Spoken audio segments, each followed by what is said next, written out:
ഇനി നമ്മൾ പറയുന്നത് റിട്ടിനെ കുറിച്ചാണ്. പലപ്പോഴായിട്ട് ചോദ്യം വന്ന ഭാഗമാണ് റിട്ടുകളെക്കുറിച്ച്. റിട്ടുകൾ മുഴുവനായിട്ടും ചോദിക്കാം, അല്ലെങ്കിൽ ഏതെങ്കിലും ഒരു റിട്ടിനെ കുറിച്ച് ചോദിക്കാം. പല രീതിയിലായിട്ട് ചോദ്യം വന്നിട്ടുണ്ട്. അതുകൊണ്ട് വളരെ പ്രധാനപ്പെട്ട ഭാഗമാണ് റിട്ടുകൾ എന്ന ഭാഗം. എന്താണ് റിട്ട്? മൗലികാവകാശങ്ങൾ സംരക്ഷിക്കുന്നതിനായി കോടതി പുറപ്പെടുവിക്കുന്ന ഉന്നതാധികാര കൽപ്പനയാണ് റിട്ട് എന്ന് പറയുന്നത്.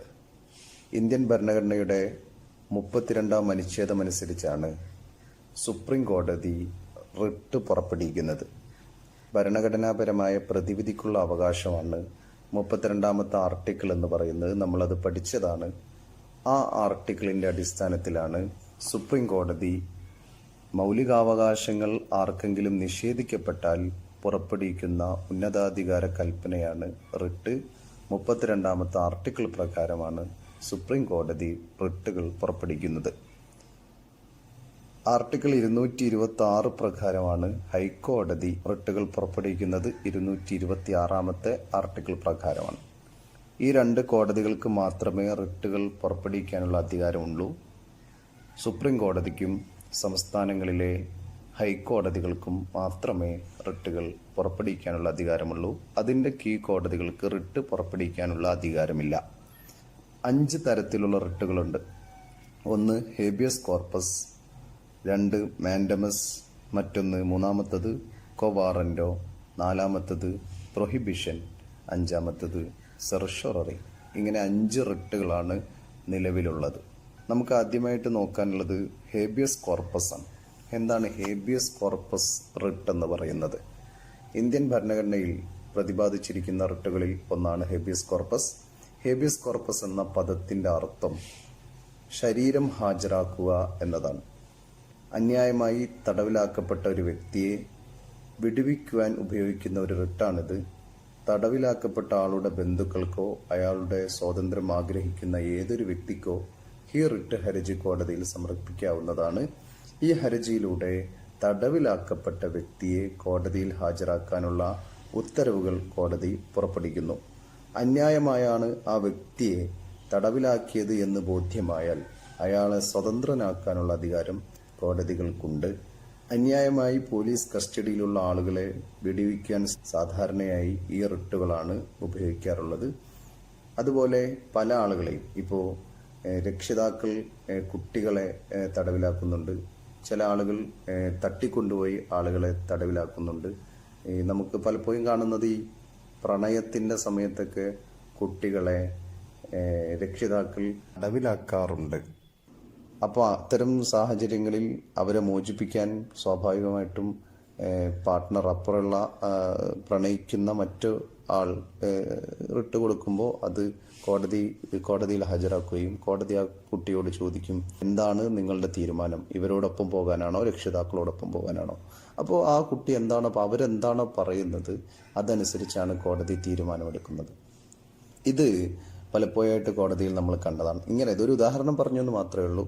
അപ്പോൾ ഈ ആരെയും തടങ്കലിൽ വെക്കാൻ ആർക്കും അധികാരമില്ല. അങ്ങനെ ആരെങ്കിലും തടങ്കലിൽ വെച്ചാൽ തന്നെ അത് അന്യായമാണോ എന്ന് കോടതി പരിശോധിക്കും. കോടതി അപ്പോൾ തന്നെ ഇവിടെ ഹാജരാക്കൂ, ആ തടങ്കലിൽ വെച്ച് ആ വ്യക്തിയെ ഇവിടെ ഹാജരാക്കൂ എന്ന് പലപ്പോഴായിട്ട് പറയാറുണ്ട്. അതിനടിസ്ഥാനത്തിൽ കോടതി അവരെ മോചിപ്പിക്കുകയാണ് ചെയ്യുന്നത്. ഇതാണ് ഈ തടങ്കലിലാക്കുക എന്ന് പറയുന്നത് ഒരാളുടെ മൗലികാവകാശങ്ങളുടെ റൈറ്റ് ടു ലൈഫ് ആൻഡ് ലിബർട്ടിയുടെ ലംഘിക്കുന്നതാണ്. എല്ലാവിധ മൗലികാവകാശങ്ങളെയും ലംഘിക്കുന്ന ഒന്നാണ് ഒരാളെ തടവിലാക്കുക എന്നത്.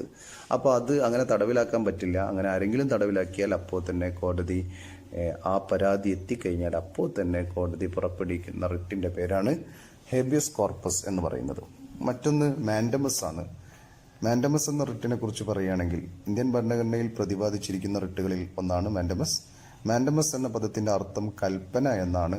പൊതു സ്വഭാവമുള്ള കൃത്യനിർവഹണത്തിൽ ഏർപ്പെട്ടിരിക്കുന്നവർ നിയമപരമായി നിർവഹിക്കേണ്ട ഒരു കടമ നിറവേറ്റുന്നതിൽ വീഴ്ച വരുത്തിയാൽ തങ്ങളുടെ കർത്തവ്യം നിയമാനുസരണം നിർവഹിക്കണമെന്ന് ആജ്ഞാപിച്ചുകൊണ്ട് കോടതിക്ക് മാൻഡമസ് റിട്ട് പുറപ്പെടുവിക്കാൻ കഴിയും. എന്നാൽ തനിക്ക് നിഷേധിക്കപ്പെട്ട നിയമപരമായ അവകാശം മറ്റു തരത്തിൽ നടപ്പാക്കി കിട്ടുന്നതിന് വേറെ വഴിയില്ല എന്ന് ഹർജിക്കാരൻ ബഹുമാനപ്പെട്ട കോടതിയെ ബോധ്യപ്പെടുത്തേണ്ടതുണ്ട്.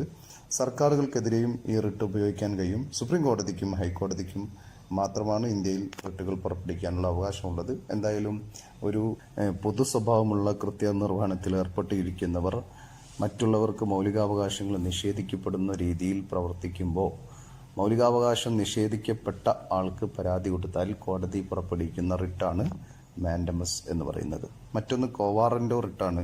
ഇന്ത്യൻ ഭരണഘടനയിൽ പ്രതിപാദിച്ചിരിക്കുന്ന റിട്ടുകളിൽ ഒന്നാണ് കോവാറന്റോ റിട്ട്.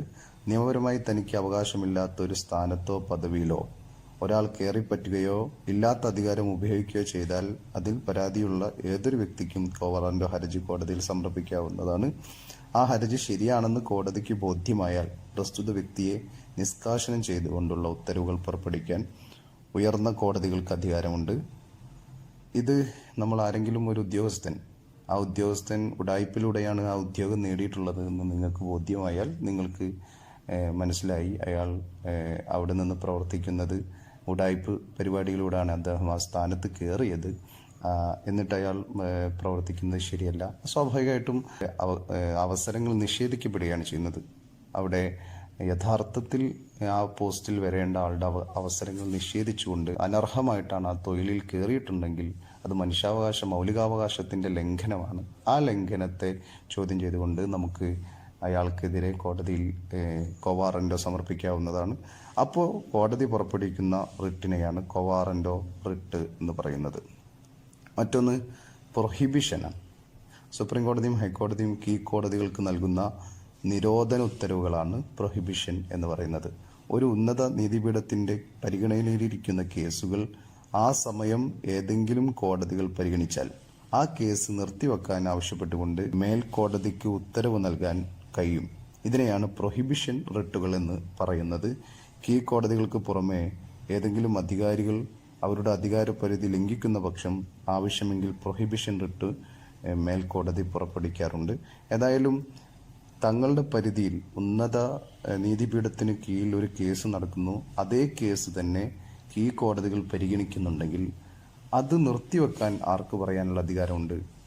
സുപ്രീം കോടതിക്ക് പറയാൻ, ഹൈക്കോടതികൾക്കും പറയാനുള്ള അധികാരമുണ്ട്. കാരണം ചില കേസുകൾ മനുഷ്യാവകാശവുമായി ബന്ധപ്പെട്ടതായിരിക്കും. ആ മനുഷ്യാവകാശവുമായി ബന്ധപ്പെട്ട കേസ് കീഴ്ക്കോടതി നോക്കേണ്ടതില്ല, ഞങ്ങളുടെ അടുത്തും ആ കേസുണ്ട്, അത് ഞങ്ങൾ നോക്കിക്കൊള്ളാം എന്ന് മേൽക്കോടതി പറയുന്ന റിട്ടാണ് പ്രൊഹിബിഷൻ റിട്ട് എന്ന് പറയുന്നത്. മറ്റൊന്ന് സെറിഷററി റിട്ടാണ്. കോടതികൾ പുറപ്പെടുവിക്കുന്ന റിട്ടുകളിൽ ഒന്നാണ് സെറിഷററി. മേൽക്കോടതികൾ പുറപ്പെടുവിക്കുന്ന റിട്ടുകളിൽ ഒന്നാണ് സെറിഷററി. ഉയർന്ന കോടതിയുടെ വിലയിരുത്തലിനായി കീഴ്ക്കോടതി നടപടി രേഖകൾ വിളിച്ചു വരുത്തുന്നതിനായി സെറിഷററി എന്ന റിട്ട് ഉപയോഗിക്കുന്നു. ഈ ലാറ്റിൻ വാക്കിന്റെ അർത്ഥം, സെറിഷററി എന്ന ലാറ്റിൻ വാക്കിന്റെ അർത്ഥം സാക്ഷ്യപ്പെടുത്തുക, പൂർണ്ണ വിവരം നൽകുക എന്നൊക്കെയാണ്. ഏതായാലും മേൽക്കോടതികൾ കീഴ്ക്കോടതിക്ക് നൽകുന്ന ഒരു ഉത്തരവാണിത്. തങ്ങൾക്ക് ഏതെങ്കിലും ഒരു കേസിൽ, കീഴ്ക്കോടതിയിൽ നടന്നൊരു കേസാണ്, അത് ഞങ്ങളുടെ മുന്നിൽ ഇപ്പോൾ എത്തിയിട്ടുണ്ട്, ഞങ്ങൾക്ക് ആ നിങ്ങളുടെ കോടതിയിൽ നടന്ന കേസ് ഫയലുകൾ മുഴുവനും തരണം, അത് പരിശോധിക്കേണ്ടതുണ്ട് എന്ന് പറഞ്ഞുകൊണ്ട് റിട്ട് പുറപ്പെടുവിക്കാൻ കഴിയും. ഇത് മൗലികാവകാശവുമായി ബന്ധപ്പെട്ട കേസുകളിലാണ് സംഭവിക്കുക. മൗലികാവകാശവുമായി ബന്ധപ്പെട്ട കേസുകളിൽ കീഴ്ക്കോടതിയിൽ ആ കേസ് നടന്നിട്ടുണ്ടെങ്കിൽ ആ നടന്ന കേസിൻ്റെ മുഴുവൻ രേഖകളും മേൽക്കോടതികൾക്ക് ചോദിക്കാം, അത് വാങ്ങാം, അതിൻ്റെ വിവരങ്ങൾ മുഴുവനും വാങ്ങാം. അതിനുവേണ്ടി അവർ പുറപ്പെടുവിക്കുന്ന റിട്ടിനെയാണ് സെറിഷററി റിട്ട് എന്ന് പറയുന്നത്. ഏതായാലും ഇതൊക്കെയാണ് റിട്ട് എന്ന് പറയുന്ന ഭാഗത്തുള്ളത്. 5 റിട്ടുകളാണുള്ളത്. വളരെ പ്രധാനപ്പെട്ട ഭാഗമാണ്. ചോദ്യങ്ങൾ പല രീതിയിലായിട്ട് വന്ന ഭാഗമാണ്. വളരെ സിമ്പിളാണ്. ഇത് നിങ്ങൾ വളരെ കൃത്യമായിട്ട് തന്നെ മനസ്സിലാക്കേണ്ടതുണ്ട്. ഇവിടെ നമ്മൾ വളരെ പ്രധാനപ്പെട്ട് മനസ്സിലാക്കേണ്ടത് മൗലികാവകാശ ലംഘന സമയത്താണ്, അതുമായി ബന്ധപ്പെട്ട കാര്യങ്ങളിലാണ് റിട്ടുകൾ പുറപ്പെടുവിക്കുന്നത്, അതുമായി ബന്ധപ്പെട്ട കേസുകളിലാണ് റിട്ടുകൾ പുറപ്പെടുവിക്കുന്നത്. അതുമായി ബന്ധപ്പെട്ട പല നാച്ചുറൽ കേസുകളിലും പലതരം റിട്ടുകളാണ് പുറപ്പെടുവിക്കുന്നത്. ഈ 5 തരത്തിൽ നിന്നുകൊണ്ടാണ് റിട്ടുകൾ അതിൻ്റെ നാച്ചറിനനുസരിച്ച്, ആ കേസിൻ്റെ നാച്ചറിനനുസരിച്ച് റിട്ടുകൾ പുറപ്പെടുവിക്കുന്നത്.